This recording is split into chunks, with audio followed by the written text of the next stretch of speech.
Salutare dragilor și bine ați venit la un nou podcast cu Iulius Zărean. Astăzi înregistrăm podcastul numărul 17. Și indiferent că mergem la colțul blocului să cumpărăm o pâine, sau că mergem în piață să căutăm niște gogoșari, sau că ești băiat și vrei să cucerești o fată, că ești o fată și vrei să atragi atenția unui băiat, că ești un furnizor și cauți un anumit client și vrei să creezi o relație pe termen lung cu el, ideea este că toate astea au la bază o vânzare, sub o anumită formă sau alta. De aceasta îmi pare foarte, foarte bine că astăzi voi vorbi despre vânzări cu Dragomir Mircea. Salutare Mircea! Salut Dorian! Îți mulțumesc mult de tot că ai acceptat provocarea asta. Cu mare drag și eu mă bucur și îți mulțumesc pentru că m-ai invitat. Astăzi vorbim despre vânzări. Mircea, spune-mi, te rog, de cât timp faci asta și cum ai început? Da, în primul rând fac chestia asta de aproape 8 ani. Lucrez în domeniul vânzărilor, mai serios să zic așa. Totul a început acum 8 ani, prin 2014, tocmai ce terminasem facultatea, terminasem partea de licență și îmi căutam un job. A venit ca și o oportunitate la început, n-am luat-o eu foarte în serios să zic așa, pentru că era o chestie, la început era o chestie așa fun, mă plimb toată ziua cu mașina, pe la clienți, pe la nu știu ce, hai să vedem ce iasă. Tocmai ce terminasem facultatea de științe economice, nu mă regăseam eu cu domeniul pe care îl terminasem și de la o cunoștință care, uite, știi, căutăm un agent de vânzări la firma respectivă, nu știu ce, nu vrei să vii? Ba da, hai să depunem un CV. Am depus CV-ul, am fost chemat imediat la un interviu. Interviul l-am făcut direct cu directorul firmei, care este și patron, și am acceptat postul. Și asta a fost entry level, da? Practic prin 2014-2015? Da, undeva în august 2014, da, imediat după examenul de licență. Super, și tu nu aveai experiență în acel domeniu până atunci, sau? Nu, mai avusem niște joburi eu de student, să zic așa, prin diferite locații. Super tare. Și după aceea, cum a luat evoluție de acolo, practic? Care a fost? Nici eu n-am crezut la început chiar asta îmi doresc să fac, dar ulterior, pas cu pas, mi-am dat seama undeva, după vreo 2 ani de zile, undeva prin 2016, mi-am dat seama că îmi place foarte mult ceea ce fac și asta îmi doresc să fac mai departe. Și atunci și eu am început să îmi dedic mult mai mult timp activității de vânzări, ulterior evoluând ca și nivel ierarhic, să zic așa, în companie. Super, și la început, Mircea, tu erai mai tânăr. Ce ziceau clienții mai mari, poate cu, nu știu, un capital mai mare, când tu te duceai și încercai să-i convingi? M-am lovit, să știi, m-am lovit de chestia asta, în foarte multe cazuri m-am lovit, dar am trecut ușor peste datorită încrederii care mi s-a oferit de către conducere, pentru că trebuie să zic că la compania unde activez și acum e aceeași companie de 8 ani de zile, mi s-a oferit foarte multă încredere și atunci am trecut ușor peste. Și treptat am ajuns să vorbesc cu clienții care poate au, nu știu, mai râdem, ne mai amuzăm. Acum ajungem să ne amuzăm de chestia asta. N-am ani de viață, câți ani de experiență au ei, înțelegi? Și atunci totul a decurs normal. Asta și din cauza faptului că mi-a plăcut foarte mult ceea ce am făcut, am investit timp în ceea ce fac și am fost oarecum și serios și am încercat tot timpul să satisfac nevoia clientului. Niciodată n-am pus accent pe câștig, pe partea financiară, materială, pentru că despre asta e vorba în final. Dacă stăm să discutăm de vânzări și să ne ducem la beneficiile financiare pe care ne aduce, beneficiile financiare vin în termen lung. Pe termen scurt, dacă gândești că te angajezi undeva în domeniul vânzărilor ca să câștigi bani, să zic așa, pe termen scurt, nu recomand chestia asta. Poate fi dezamăgitor, nu? Poate fi dezamăgitor pe termen scurt, dar pe termen lung ajungi la niște satisfacții financiare. Da, frumoase. Bune, frumoase. Sigur. Mircea, tu, din experiența ta, cât timp ți-ai dat ca să fii bun în asta? Că mă gândesc că prima parte a fost grea. La început n-am acordat foarte mult timp. Era o chestie de la 8 la 4 jumate, nu știu ce, ok, la 4 jumate acasă, aveam 22 de ani la vremea respectivă, aveam alte distrageri. Dar ulterior mi-am dat seama că dacă vreau să reușesc și dacă vreau să ajung la un anumit nivel, trebuie să implic și un efort suplimentar. Adică să studiez foarte mult acasă, pentru că ori acasă, ori la firmă, pentru că asta înseamnă să vinzi. Implică foarte multă statistică și foarte mult studiu. Trebuie să cunoști foarte bine lucrurile. Nu știu, undeva la 2-4 ore după masa sau așa mai departe. Dar nu e o chestie liniară care în fiecare zi se întâmplă. Poate, nu știu, hai să zic, de luni până vineri, poate astăzi, săptămâna asta, mai stai și mai studiezi 2 ore, săptămâna viitoare poate stai 4 ore sau, nu știu, pe weekend participi la foarte multe cursuri și așa mai departe și atunci, nu știu. Înțeleg, Mircea. Dacă ar fi să ne referim strict la ce presupune meseria ta, ce faci tu în viața de zi cu zi? Practic, dacă cineva vrea să ducă pe această meserie, ce ar trebui să știe că l-așteaptă? În primul rând ar trebui să aibă foarte multă răbdare. Pentru că în vânzări totul se gândește pe termen lung. Există și foarte multe oportunități pe care trebuie tratate pe termen scurt, dar oportunitățile nu îți aduc o zonă de confort. Oportunitățile sunt acum, poate ai vândut ceva, poate ai încasat, ai anumite beneficii financiare, ai câștigat niște bănuți, dar pe termen lung nu ai o continuitate.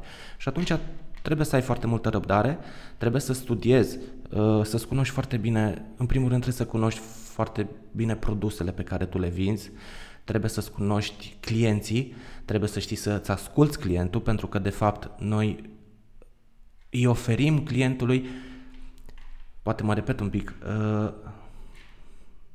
nu-mi place să zic că eu vând clientului, eu îți vând ție ceva. Da, îi acoperiți o nevoie. Eu îți acopăr ție o nevoie, îți ofer o soluție și atunci trebuie să știi să asculți clientul, trebuie să-ți cunoști foarte bine concurența și trebuie să ai răbdare. Răbdare. Pentru mine răbdare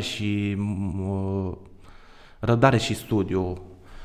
Asta îmi place să spun la toată lumea care lucrează în vânzări și așa mai departe. Trebuie să ai răbdare. Pentru că fără răbdare nu poți să realizezi.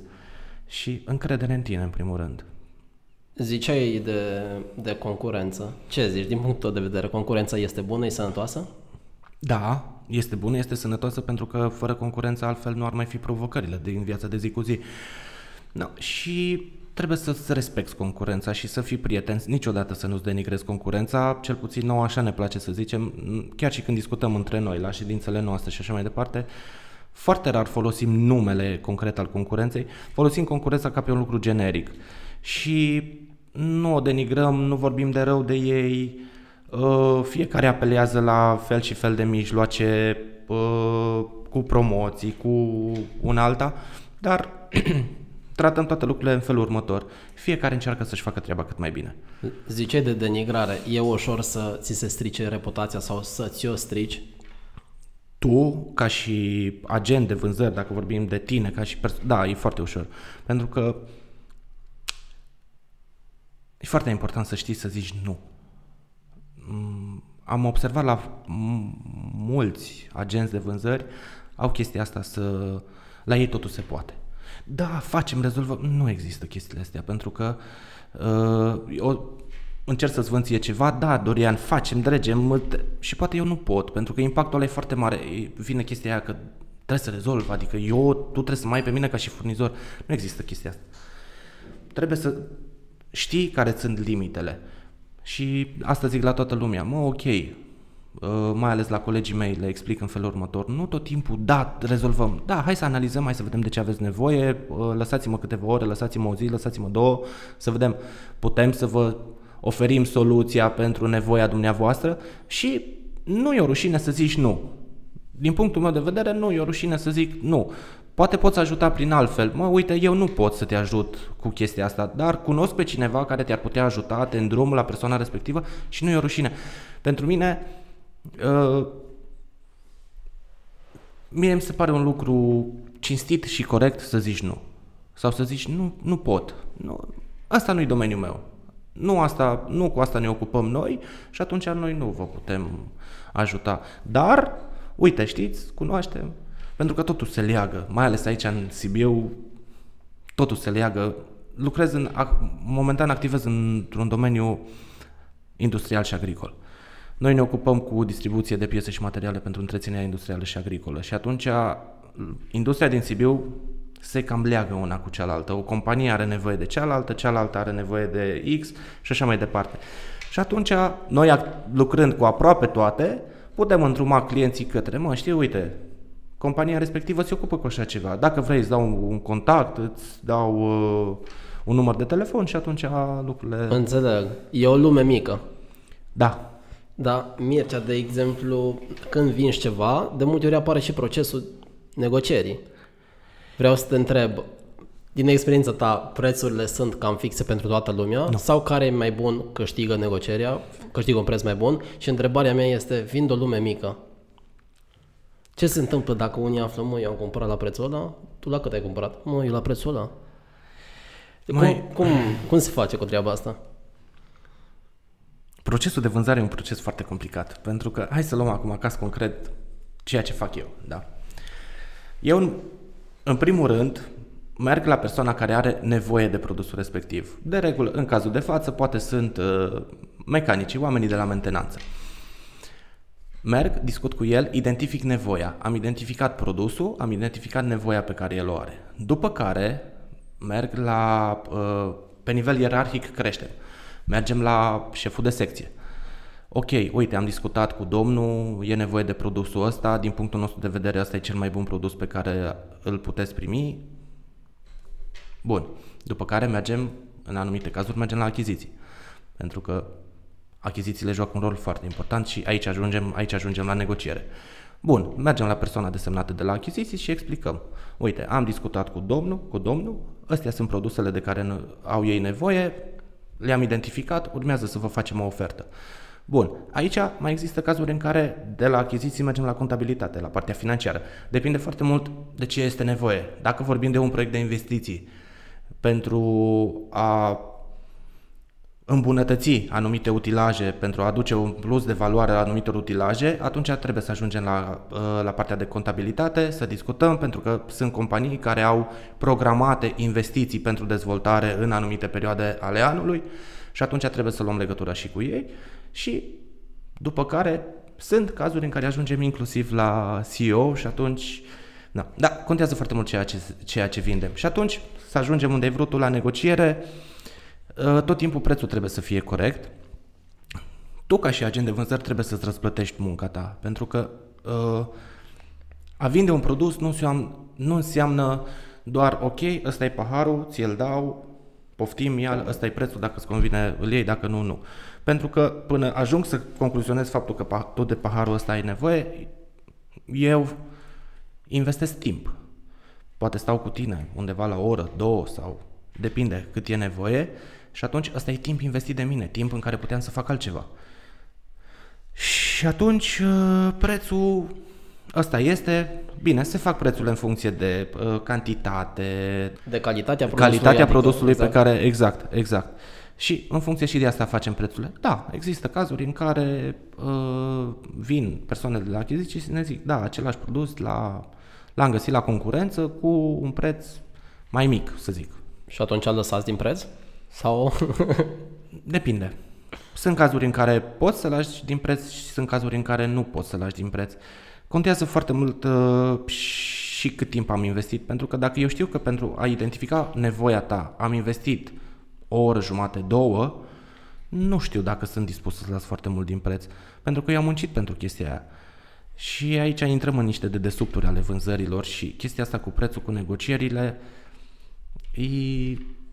E fină. E fină, pentru că, din punctul meu de vedere, dacă vrei să ducem lupta în preț, o ducem în spatele unui laptop. Da, lupta în preț se duce în spatele unui laptop, ok, bine, discutăm, poate discutăm de cazuri concrete și atunci vine o cerere de ofertă, un achizitor o trimite la mai mulți furnizori și atunci, nefiind implicat direct, adică nu te duci la fața locului, nu discuți cu clientul, efectiv îți dă, vreau pătratul respectiv și așa, ok, bun, aia aduce lupta în preț, dar și acolo trebuie să-ți faci niște analize, pentru că trebuie să vezi un pic produsul acela și tu la rândul tău îl iei din alte părți. Ce costuri ai? Îl ai pe stoc? Ai niște costuri cu stocul. Trebuie să livrezi marfa la client. Am anumite costuri. Nu știu, lupta în preț, eu nu sunt de acord cu ea. Mie nu-mi place lupta asta în preț, deși se practică, dar nu. Fiecare încearcă să-și facă treaba cât mai bine, inclusiv concurența, și atunci... Sau poate nu, sunt produse care asta te definesc pe tine ca și furnizor și atunci poate nu. Pot să zic, ok, nu pot să-ți ofer prețul pentru produsul respectiv pentru că dezvoltăm. Noi suntem foarte buni pe o anumită categorie de produse. Tu ești foarte bun pe cealaltă categorie de produse.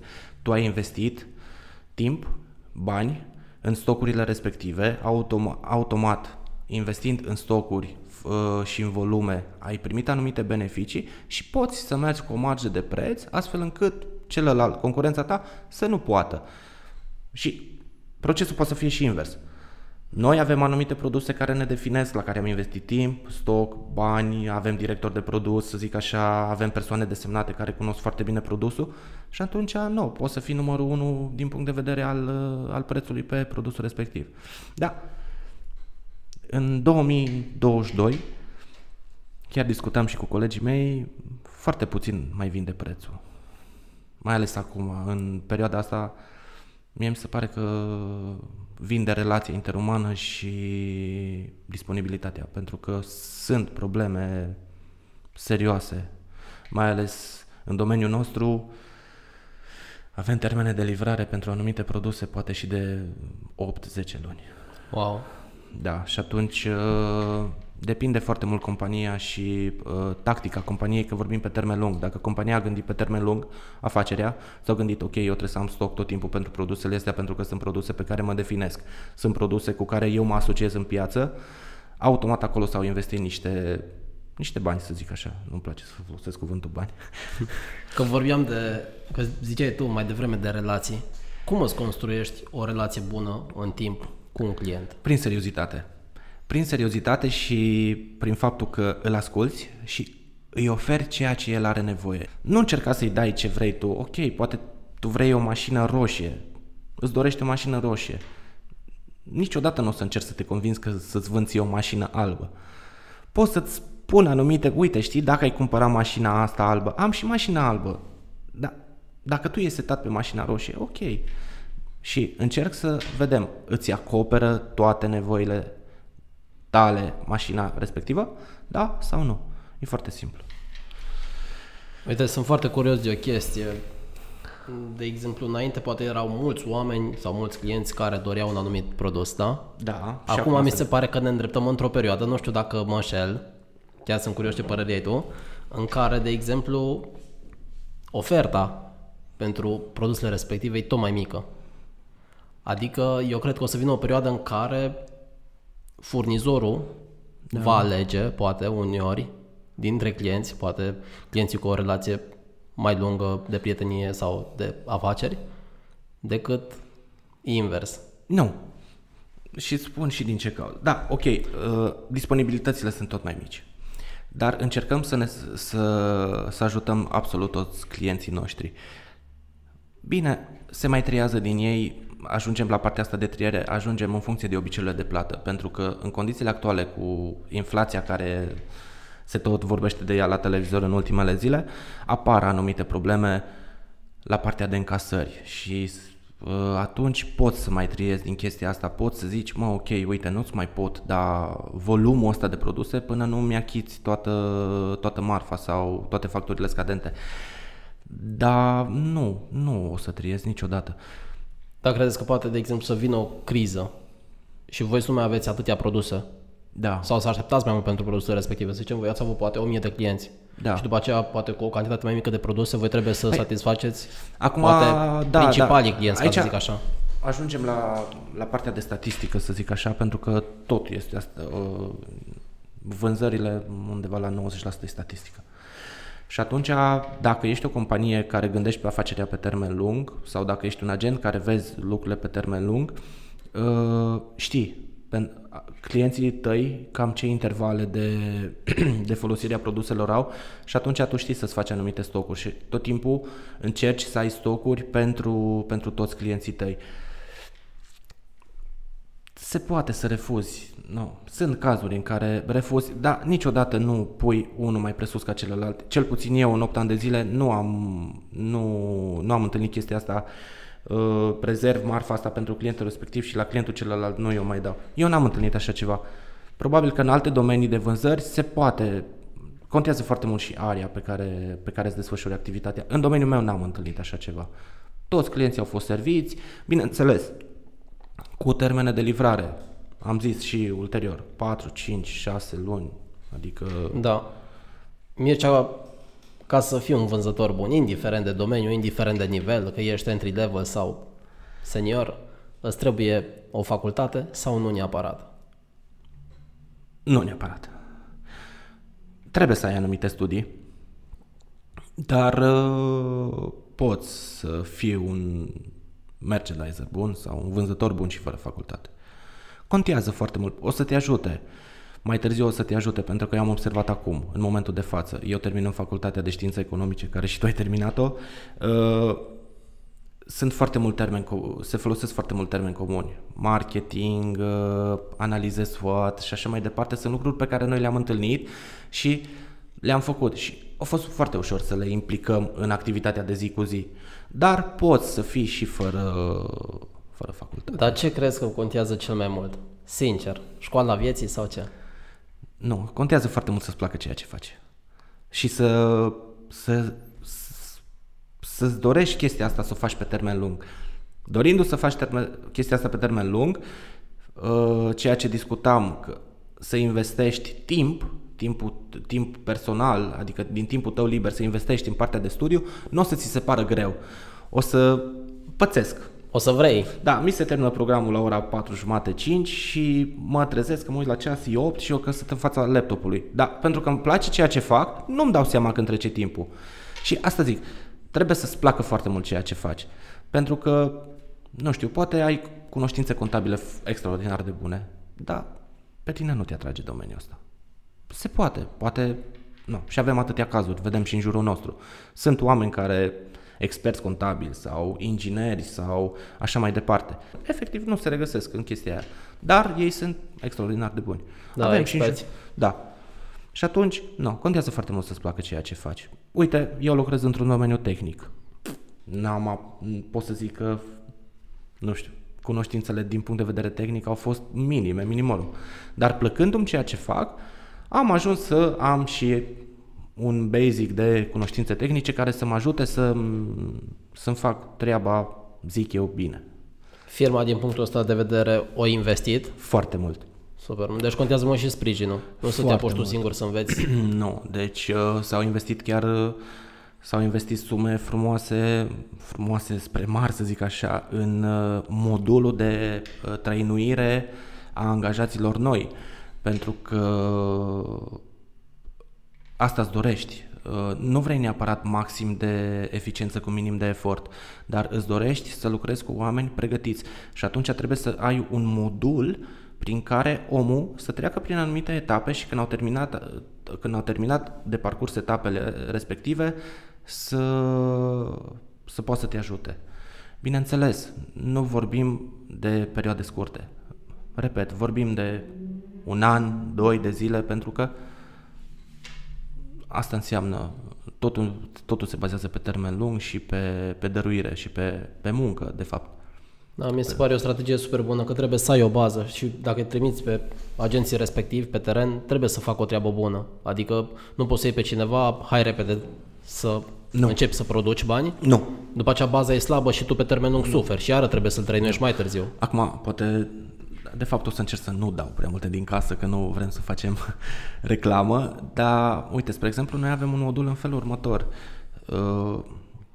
Angajatul primește în primă fază, să zic ca un manual de training și atunci el studiază în permanență, citește, vede produsele, vede cu ce ne ocupăm, după care ia legătura cu persoanele acreditate să facă așa ceva, pentru că noi fiind o companie care ne ocupăm cu partea asta tehnică, avem director de produs, să zic așa, pe fiecare produs în parte.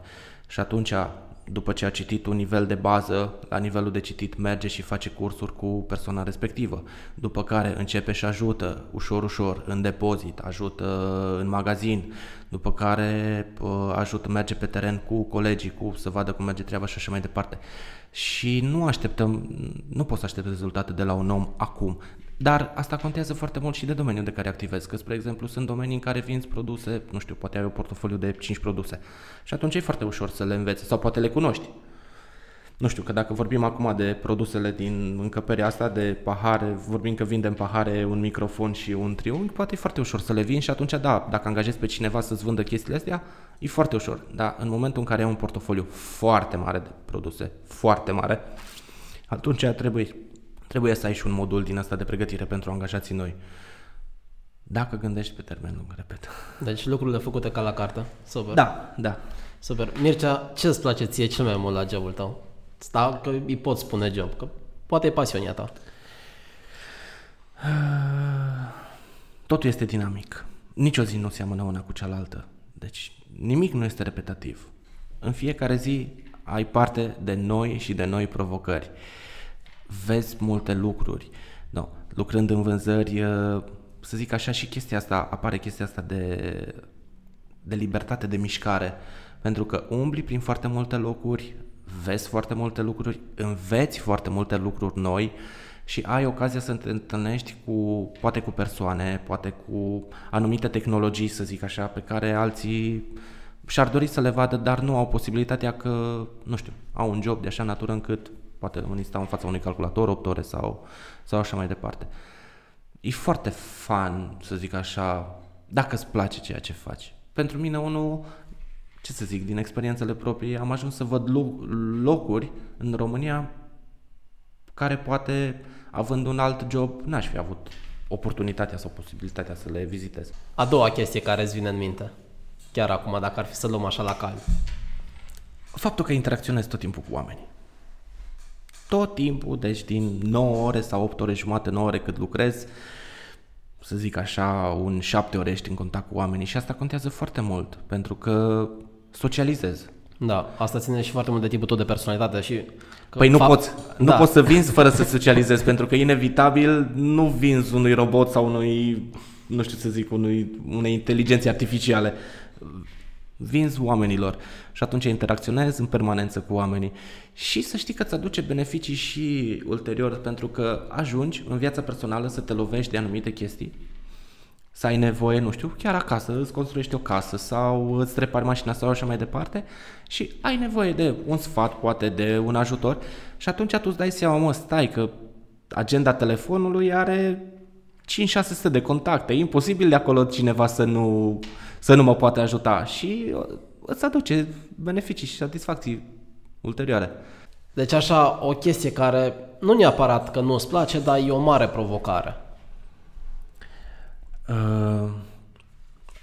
Discutam de faptul că este foarte important să știi să zici nu sau să ai puterea să zici nu.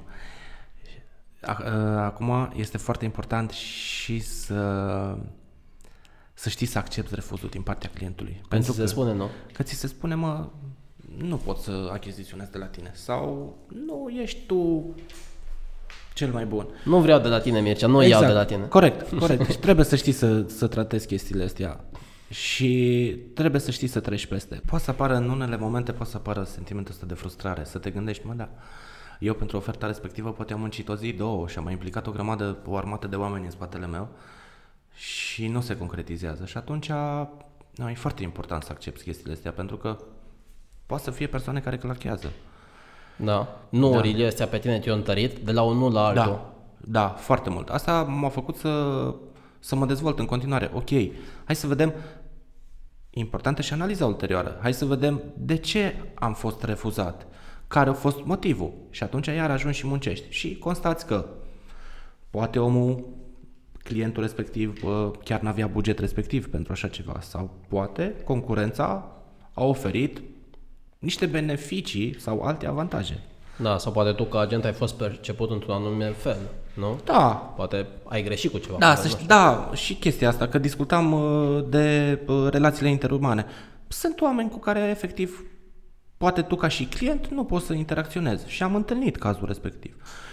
Uite, nu am nicio problemă cu compania, și așa mai departe, dar nu poți să interacționezi cu persoana X. Întâlnești cazuri de genul. Și noi, spre exemplu, acum hai să nu ne ferim.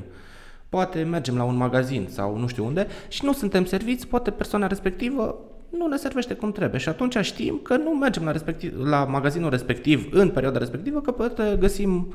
Așa e, perfectă dreptate. Adică, nu. Și nu am nimic împotrivă cu chestia asta. Nu, am pățit chestia asta.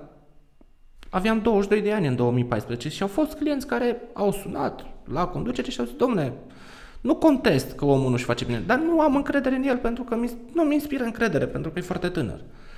Și ok, niciun fel de problemă, s-a trimis alt coleg care a rezolvat problema și așa mai departe.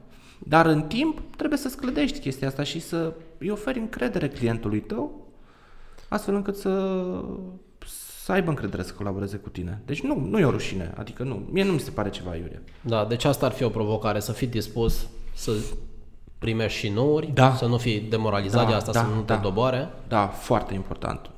Acum îți faci statistică și o să vezi că, nu știu, poate din 10 oferte făcute la client ți s-au concretizat 5, 4.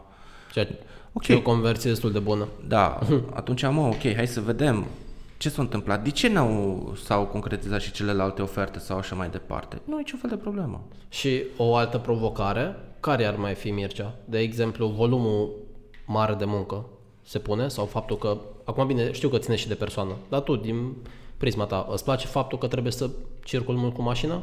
Da. Da? Da, asta a fost acesta a fost unul dintre motivele principale care la vremea respectivă m-au atras. Mă plimb cu mașina. La 22 de ani eu mă plimb cu mașina. Super tare. Adică, da. Acum, eu am norocul că activez doar local, să zic așa, și deplasările mele nu sunt foarte lungi, poate 120-200 de kilometri, ocazional, deci nu foarte. Dar am colegi în același domeniu care poate au ca și arie 4, 5, 6 județe și atunci știu că oamenii galopează, dar nu este un inconvenient pentru ei. Pentru că în final ai anumite satisfacții, nu? Corect. Atunci, alte provocări? Să zic așa, trendul. Internetul pentru mine este cea mai mare provocare din ziua de astăzi, deși este, să zic așa, e un canal foarte bun de promovare, dar în același timp este și o amenințare foarte mare.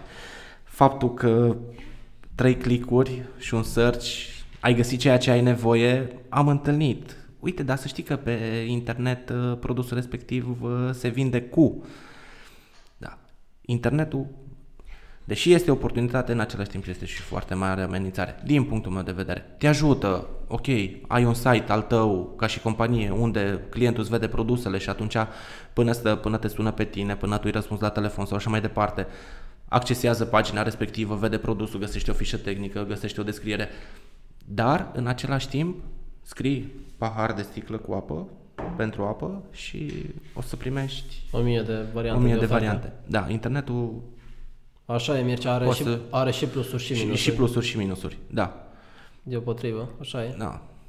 Plusul lui, important e și să știi să folosești un pic, să folosești informațiile pe care internetul ți le dă, pentru că cunoaștem tacticile și a marilor companii, pentru că, ok, vezi prețul X în primă fază și când ajungi la butonul de comandă, era de la sau ce știi, la prețul suportă anumite modificări și atunci aici intervii tu ca și om de vânzări și în momentul în care clientul îți spune, știi, pe internet e cu X, cu atâția lei, atunci intervii tu și spui, ok, dar eu sunt aici lângă tine, eu îți livrez produsul la ușă, în caz de defecțiune sau în caz că produsul nu este bun, eu sunt lângă tine și aici sunt anumite și retlicuri la care trebuie să, nu neapărat și retlicuri, că de fapt este o realitate, pentru că e foarte important, te gândești că și în momentul în care îți achiziționezi ceva personal, nu?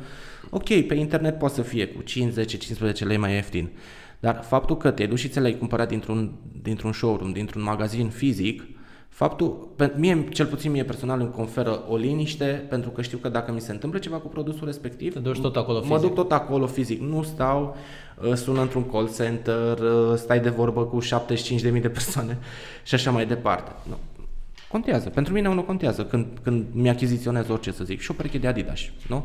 Da, îi achiziționez de pe internet, nu le vezi defectele și când vine, de fapt, stai că trebuie să le fac retur, că nu-mi plac, da, așa în magazin, te-ai dus, le-ai văzut, l-ai simțit, contează foarte mult, îl simți în mână și atunci... Deci vorbeam mai devreme de psihologie și de unele firme care fac anumite chestii, uite, produsul ăsta la X lei, după aceea când ești să plătești, mai vezi acolo transportul care e poate cât produsul sau așa mai departe. Cât de mult contează psihologia în vânzări? Pentru că și aia e o chestie importantă. Contează și psihologia, pentru că în fond și la urmă lucrăm cu oameni, nu lucrăm cu roboți și atunci trebuie să vezi un pic, să cunoști și omul și să știi să-l abordezi. Sunt oameni cu care poți să discuți extraordinar de serios, sunt oameni cu care trebuie să... poate modul lor de a comunica este unul mai lejer, unii care pun foarte mare accent pe protocol, să zic așa, și atunci, da, contează și chestia asta psihologică, impactul psihologic pe care l-ai. Și trebuie să duci undeva, toate discuțiile de vânzări, trebuie să le duci într-o chestie fun, într-o chestie lejeră, cum e acum podcastul ăsta. Adică dacă aș fi venit și aș fi stat, da, tarara, n-ar fi ieșit ceva poate drăguț. Nu știu acum cât de drăguț iasă și chestia asta, dar... O să iasă. Dar trebuie să duci toată discuția într-o chestie să fie cât mai deschisă și cât mai lejeră. Să-l faci pe om să se deschidă. Pentru că dacă vrei să faci o vânzare frumoasă sau o vânzare, cum să zic eu, bună, dacă știi cum să abordezi omul, o să ajungi la concluzia că el de fapt are mult mai multe nevoi pe care tu poți să le acoperi. Și asta înseamnă că să faci meseria foarte bine și atunci apelezi la chestia asta psihologică, nu? Pentru că, nu, uite, eu văd planta asta din spatele tău și constat faptul că ești pasionat de plante și, nu, poate poți să-ți oferi ceva, un produs care are legătură, un îngrășământ, exact. Înțelegi? Și asta ține un pic, cred că ține și de psihologie, știi? În vânzări e bine să ai un stil cameleon. Dacă, de exemplu, omul e mai serios, să fii serios cu el. Dacă omul îți permite să faci o glumă sau el face o glumă prima dată cu tine, să faci și tu la rândul tău, e bine să te adaptezi după client. Da, foarte important. Foarte important să te adaptezi, pentru că discutam chiar la început, ți amintești că discutam că te duci pe mai multe nivele ierarhice și atunci nu poți tu să ai aceeași atitudine cu omul de la mentenanță, care probabil omul folosește un anumit limbaj tehnic, cu el vorbești tehnic, te duci și discuți cu contabilitatea, nu poți să folosești exact același limbaj tehnic, că fiecare vorbește în termenii lui și atunci da, trebuie să știi să te adaptezi, să ai să vorbești să ai stilul ăsta cameleonic de care ziceai tu. Dacă cineva se uită acum la noi, indiferent că are 40 de ani și dorește să se reprofileze sau că e un tânăr sau o tânără de 18 ani, ce recomandări îi face tu dacă ar dori să pornească pe acest drum al vânzărilor? Încercați că n-aveți nimic de pierdut. Acum depinde foarte mult și vârsta. Dacă ai zis, da, la 18 ani, da, merită să încerci și o să-ți dai seama pe parcurs în 6 luni, un an, 2 ani de zile, probabil că o să-ți dai seama de dacă îți place sau nu. Da, și la 40 de ani. Am colegi care la 42 de ani au început și pot să zic că s-au asociat cu domeniul respectiv. Poți să începi oricând. Dar să te gândești foarte mult că ai nevoie de foarte multă răbdare. Repet, răbdare. Ăsta e cuvântul cheie, pentru că procesul în sine durează foarte mult. Crezi că se aplică în orice domeniu treaba asta cu răbdarea? Nu cred. Păi nu știu, dacă stăm să mă gândesc, acum mă gândesc cu domeniile cu care eu mă intersectez. Da. Să zic că lucrez ca și un operator CNC sau așa mai departe. Acolo, efectiv, e o chestie pe care o faci zi de zi, repetitivă. Da? Nu știu dacă îți trebuie foarte multă răbdare acolo. Da, probabil, nu, să ai un pic de răbdare din punct de vedere financiar. Că, bineînțeles, nu o să primești din prima, poate chiar salariul pe care tu îl meriți. Dar acolo, cu chestia asta să ai răbdare. Dar altfel, nu știu, nu în toate domeniile cred că îți trebuie răbdare. În regulă. Și alte recomandări ar mai fi? Odată să încerci, să ai răbdare. Să analizezi dacă îți place ceea ce faci. Trebuie să-ți faci tot timpul o analiză. Pentru că inclusiv ca și în orice lucru, ca și poate într-o relație, trebuie să faci o analiză, nu? Mă asociez cu persoana respectivă sau mă asociez cu jobul respectiv. Mă asociez cu orașul ăsta, adică mă văd trăind în orașul ăsta. Iar e foarte important să știi să-ți faci o analiză la absolut tot ceea ce faci. Chiar și când faci, nu știu, îți achiziționezi acasă ceva, am nevoie de produsul respectiv? Mă ajută pe termen lung produsul respectiv? Mi oferă un anumit confort, îmi facilitează anumite operațiuni sau așa mai departe? Da. În viteza asta vieții, tu personal, Mircea, crezi că noi oamenii din când în când mai petrecem timp noi cu noi să ne analizăm, să ne întrebăm în chestii? Da. Da, foarte rar. Trăim într-o era vitezei și acum avem, mai ales din facultate, avem o grămadă de, pot să zic, profesori, cunoștințe comune sau așa mai departe. Și când ei ne spuneau, dacă și tu ți aduci aminte, copii, alocați-vă timp pentru voi, petreceți un pic de timp cu voi, cu gândurile voastre, vedeți un pic ce vreți să faceți și așa mai departe. Ei, știți voi ce vrem noi să facem și așa mai departe. Voi vreți să ne îndrumați prin metodele voastre și așa mai departe, lasă că știm noi ce vrem să facem. Dar, din păcate, da, ajungi în anumite puncte în care îți dai seama, de fapt, am plecat azi dimineața la 7 de acasă, am ajuns acum seara la 9, la 10 și eu pentru mine ce am făcut? Ce am făcut? Și atunci îți găsești refugii în anumite, nu știu, poate într-un televizor sau în mâncare sau mai știu eu ce. Dar e foarte important să te gândești, să-ți faci analizele astea pentru tine, pentru că îți aduce și ție o satisfacție, nu? Corect. Mircea, la început de drum ai nevoie de bani ca să ai această meserie? Nu. Ai nevoie doar de răbdare și de timp. Și să investești. Să investești tu timp. Să fii dispus să investești timp. Asta zic la toată lumea. Oameni buni, noi vă dăm toată gama asta. Tot ceea ce aveți nevoie, dar nu în 8 ore jumate sau în 8 ore sau cât petreci la locul de muncă, nu poți să acumulezi absolut tot. Și trebuie să mergi acasă sau poți să stai la unde stai, într-un birou, într-un magazin unde stai, să stai un pic să mai studiezi, să faci un pic extra. Să faci un pic extra. Și acel mic extra face diferența pe termen lung, nu? Da, foarte mult. Foarte mult. Da, repet, depinde și ceea ce vinzi, pentru că nu e o regulă general valabilă în vânzări.